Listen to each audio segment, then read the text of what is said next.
repeated trauma to the brain. And over years and years of this happening, people can get what's called chronic traumatic encephalopathy, or CTE syndrome. And it's almost like a disease, because with repeated trauma to the brain, and that can lead to memory problems, mood swings, even trouble with movements, and eventually people can develop dementia, like Alzheimer's disease. And Jake Paul got knocked out by Anthony Joshua this past Friday night. And so I want to break this down from a medical perspective. I'm a neurosurgeon with over 25 years of experience. And so, you know, what happens is when you get hit in the head with that kind of force, like in boxing, our brain actually moves inside our skull, and it can bump into the skull, which is a firm structure, and cause bruising of the brain. In the morning, I can't sleep. My jaw's busted. They wired it up a couple hours ago, and it hurts every time I move my mouth. I lost tonight. I gave everything, and I still lost. Feels like I let everyone down. I'm not unbreakable.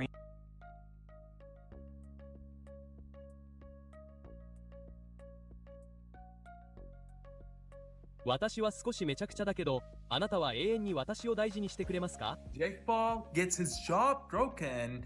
Not only that, but he gets his lower jaw broken from the right and the left side, so both sides. And not only this, following that, he went through an emergency surgery procedure to get that sorted out, and titanium plates were inserted to help. This is the issue. Nobody desires confrontation. The brain remembers even when the ego doesn't, once you've been assaulted like that. Furthermore, the medical discourse regarding CTE and long-term harm is not superfluous. Because recurrent trauma builds up, it's a warning label. Additionally, Jake put a thick layer that won't come off over time.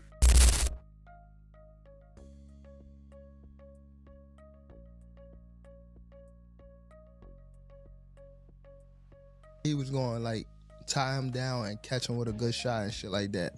So wait, do you think, curious, because it's a business aspect, but again, I'm still a nigga and I'm still a casual fan, so I'm being real, so hold on. 6 to 8 months, maybe 8. Plates, dental reconstruction, weight fluctuations, response hesitation, 6 to 8 months, possibly a year. And it's only a physical checklist, because once he acknowledged that heavyweight was a mistake, something changed in his mind. And since it sounded like doubt learning to speak, that one syllable hit harder than any fist. Pushed down on the back of his neck, pushed down on the back of his head, got him to the ground. There was a few times where Jake looked like he was going for a takedown. Again, that was Jake trying to engage in the clinch, and AJ smartly moved back. In one instance, I think it was the 5th round, Jake engaged for a clinch, AJ moved back. Anthony Joshua's display of respect made things worse rather than better, since the executioner's respect validates the execution. Furthermore, it is not praise when AJ claims that the shot would have downed real heavyweights. That's the background. Furthermore, when context reveals how narrow the margin was all along, it is harsh. Joshua sleeping Jake and breaking his jaw in 2 different places, along with breaking his teeth. Javante joined the fun with the rest of the boxing community by throwing a meme on Jake. Additionally, promoters are recalculating behind the scenes, so don't assume that recovery updates and inspirational messages will end this. Commissions are keeping a careful eye on things, and opponents are circling. Not everyone involved wants the rematch narrative to exist at all, according to whispered whispers I'm hearing. Round 6 and suffered 2 fractures to his left jaw. Here's the moment that did it. Chin served on a platter for that right hand right there. And look at Jake Paul's face. There's no way I can share the actual injury here. It's a bit too gruesome, as the camera was put inside Jake's mouth and his teeth were actually not in a straight line. They were separated from the others as the jaw deviated. Question is though, what kind of recovery process Jake would be? Most likely, you're thinking that this is the retribution story, the Phoenix thing, or the comeback arc.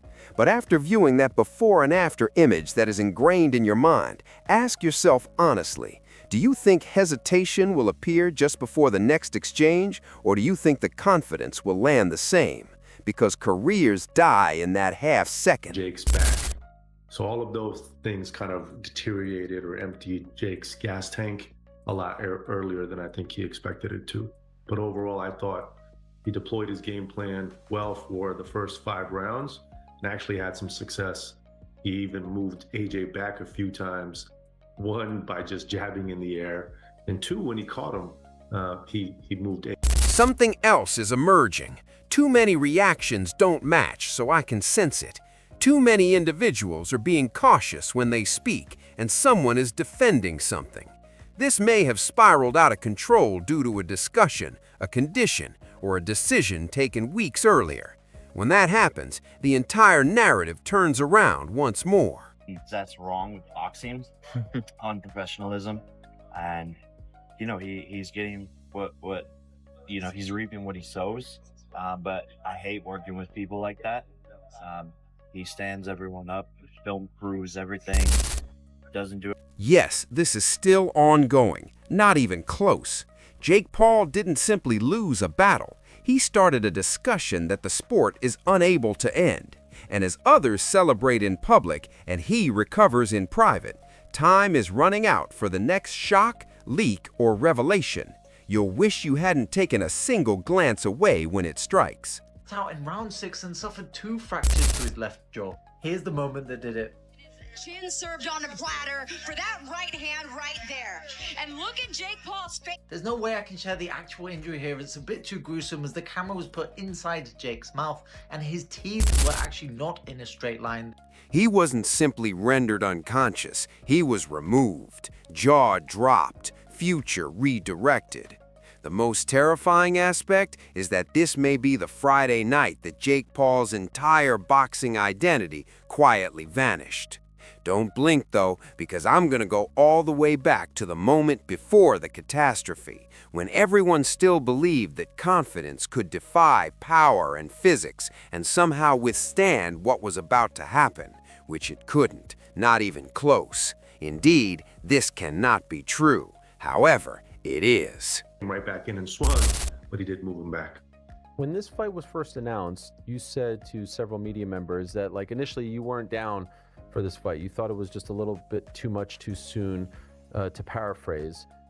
Did he do better? Did Jake do better than you thought? Result aside, obviously you want. This wasn't a fight ending. Rather, it was a revelation because Jake wasn't exhausted or unlucky when he struck the canvas and remained there. At last, the sport was shouting the truth back to him. And this is what no one wants to say out loud just yet, but they will in the near future. Long before the last blow, something went horribly wrong, something hidden, something structural. We haven't reached the point where someone in this story is lying, I assure you. It is what it is, and I'm actually glad this all happened this way so that he doesn't get, the biggest bully check of his life and just be a piece of shit. When the tone shifted, you sensed it, correct? Even the commentators hesitated during that brief moment when the arena became silent because it was the sound of an illusion collapsing in real time. And I can assure you that Anthony Joshua wasn't peaking at this time. This was Jake entering a realm of violence for which he was unprepared. You're already behind if you believe that this will result in a shattered jaw.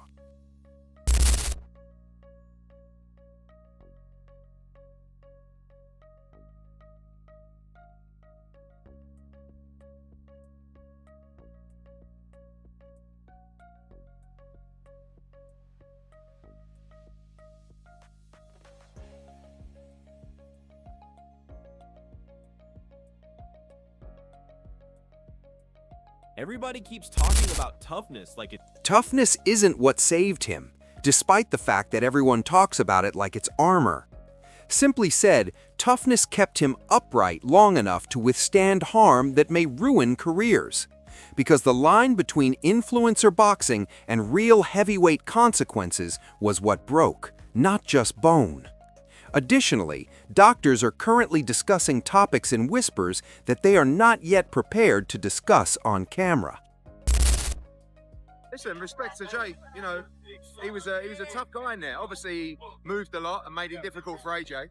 And AJ's been out of the ring for a while. He's a bit rusty. It took him time to just get hold of him, but I was impressed with Jake. And listen, as I said to Nikisa, at the end of the day, he took shots that a lot of people would have got knocked clean out by, especially at the end, So, Was it frustrating for you to watch? No, I mean, maybe, like, obviously, when someone's moving like that, like, Jake. The x-rays were visible to you. The hospital post was visible to you. However, you were blind to the panic that was going on behind the scenes, the speed at which the surgery was performed, and how this abruptly changed from appearing to be a fight injury to a trauma case. This is the bit that turns my stomach. The last right hand did not simply land. It altered timing, leverage, and possibly the way commissioners view these contests in the future. Paul, that it took a few rounds to get going because Jake was moving a lot and holding a lot, and you know it was difficult to nail him clean. I think, but eventually AJ took his time, cut him off, and smashed him about. And listen, respect to Jake Paul, because that last shot, I know he shattered his jaw, but it would have knocked most heavyweights out. So I've got to give him credit. I was going to say, in the end, are you pleased with that? Because obviously everyone was saying, we'll argue that he at least won 3.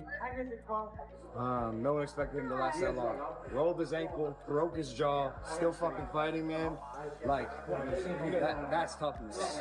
You know, most people wouldn't have the balls ever to step in a boxing ring in their life. He stepped in a boxing ring with one of the baddest men on the planet, who's 40 pounds heavier than him and 6 inches taller. That's insane. He's one of the most skilled fighters on the planet, my brother. And when they're rugby tackling you, but he had to do what he had to do to survive. And he did that. So, you know, it's very difficult to go in like, you know, out of the ring for 14 months and just be razor sharp with a guy running. And so, yeah, probably 2 or 3 rounds more than expected. But fair play to Jake Paul. He was a lot tougher than I thought, and he took a lot more shots than I thought he could. What did AJ tell you inside the ring about the fight? Wicked fight. Respect to Jake Paul for taking the fight. Took a heavy shot. But you know what a fantastic fight he put on. But big well done to AJ. We knew from day one AJ was going to do it, but the better fighter was going to win. People said that Jake Paul was running. Do you feel like he ran, or do you? I mean, against someone like AJ, AJ's the big guy, strong guy, and he can hurt you. So yeah, 100%. Like, he's gonna want to avoid his power, but you know what? He got caught in the corner and bang, he was out. Or Jake would have moved around the ring at 100 miles an hour. There's 2 things I would have done: tried to shut Jake down at 100 miles an hour, or I would have gone on the back foot. So Jake decided to move around the ring, and I decided to put the pressure on. What I could have done better is a lot of things. 100%. In the fight game, you've seen the amazing fighters that we'll argue that he at least won 3. No one expected him to last that long. Rolled his ankle, broke his jaw, still fucking fighting, man. Like, that's toughness. You know, most people wouldn't have the balls ever to step in a boxing ring in their life. He stepped in a boxing ring with one of the baddest men on the planet, who's 40 pounds heavier than him and 6 inches taller. That's insane. He's one of the most skilled fighters on the planet, my brother. Now everyone is acting as though this was closer than it actually was, while hiding behind moral triumphs and statements about respect. Respect, however, doesn't put a jaw together, and it doesn't change the fact that Anthony Joshua solved him in a cool, collected manner, much like a man disassembling a jigsaw he had already seen the picture of. You're crazy if you believe that other boxers didn't take notes.